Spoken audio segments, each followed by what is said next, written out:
ଜୟ ଜଗନ୍ନାଥ, ଜୟ ଶ୍ରୀରାମ, ରାଧେ ରାଧେ। ଏବେ କିଛି ଦିନ ତଳେ ଗୋଟେ ଫୋନ ଆସିଥିଲା ଆମ ପାଖକୁ, ଆମର ବନ୍ଧୁବାନ୍ଧବରୁ।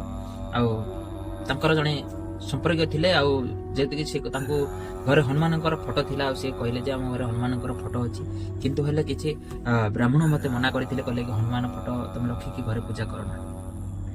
ଆଉ ମୁଁ ଏତିକି କଥା କହିବି ଯେ କାହିଁକି ନା ସେ ଲେଡିଜ ଥିଲେ, ତ ମୁଁ ସବୁ ଭାଇମାନଙ୍କୁ ଏତିକି କହିବି, ଭଉଣୀମାନଙ୍କୁ ଏତିକି କହିବି ଯେ ଘରେ ହନୁମାନ ଫଟୋ ରଖି ପୂଜା କରିବା ନିହାତି ଆବଶ୍ୟକ। ଯୋଉ ବ୍ୟକ୍ତି ମନା କରୁଛନ୍ତି ତ ତେଣୁକରି ତାଙ୍କର କଣ ଜ୍ଞାନ କଣ ନାହିଁ ମୁଁ ତ ଜାଣିନି, କିନ୍ତୁ ହେଲେ ମୋର ଏତେ ଜ୍ଞାନ ନାହିଁ। କିନ୍ତୁ ମୁଁ ଏତିକି ଜାଣିଛି ହନୁମାନଙ୍କ ଫଟୋ ପ୍ରତ୍ୟେକ ଘରେ ରଖିକି ପୂଜା କରିବା ଆବଶ୍ୟକ। ଆଉ ସେ କହିଥିଲେ ଯେ ତମେ ହନୁମାନଙ୍କୁ ଛୁଇଁବ ନାହିଁ, ତ ତା ବିଷୟରେ ବି ଆପଣମାନଙ୍କୁ କହିଦଉଛି।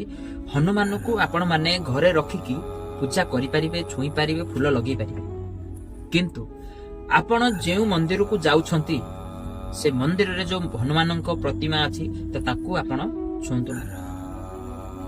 ଆପଣଙ୍କ ଘରେ ଆପଣ ଯୋଉ ଫଟୋ ରଖିଛନ୍ତି ଆପଣ ନିହାତି ଭାବରେ ରଖିକି ପୂଜା କରିପାରିବେ। ଜୟ ଜଗନ୍ନାଥ।